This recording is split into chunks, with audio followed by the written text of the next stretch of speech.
Amelia Bray at UX Night School. Welcome back to Intro to UX Design Research.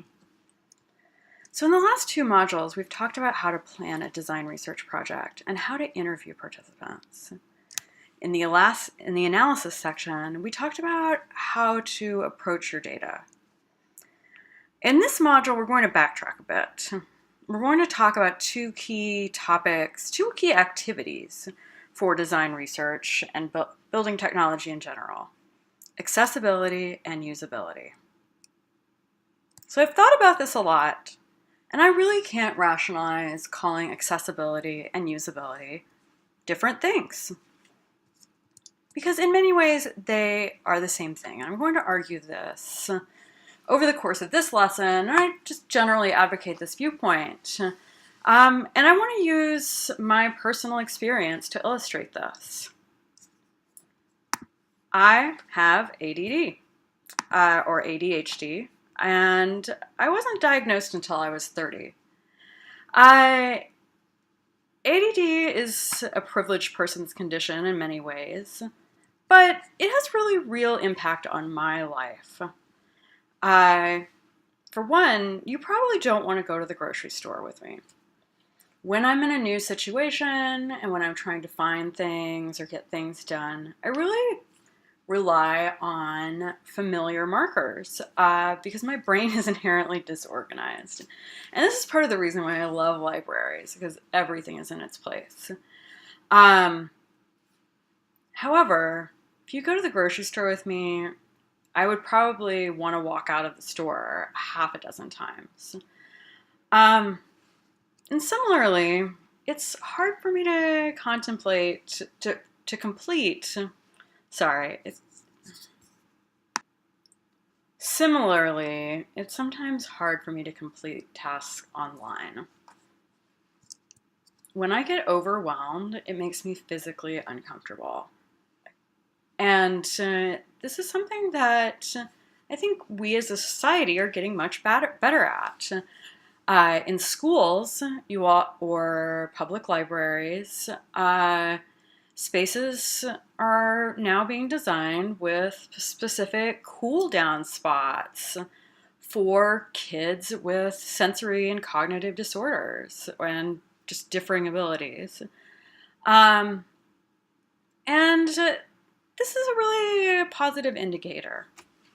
And this is a positive indicator not only because it's good for folks with disabilities, or differently abled folks, as I prefer to say. It also allows us to be more social. And let me explain that. Humans are social animals, and humans often need help at different points in their life. I've made the argument before that caring for others is one of the largest parts of our economy. And also, statistically speaking, 70% of adults need long-term care in old age. It's yet to be determined how long babies and children need care. But there's a lot of studies that show that our prefrontal cortex is not fully developed until we're 25. So humans of different ages, of different physical abilities, of different cognitive abilities, we're all hanging out together. And so if I am pushing my grandpa in a wheelchair, a space has to be accessible to both of us, or otherwise I'm not going to go in. Or if I am helping a relative who does not speak English pay a bill, I've got to be able to I've got to do the work of the interface. I've got to translate, and I've got to explain things or reach and get something higher for the other person.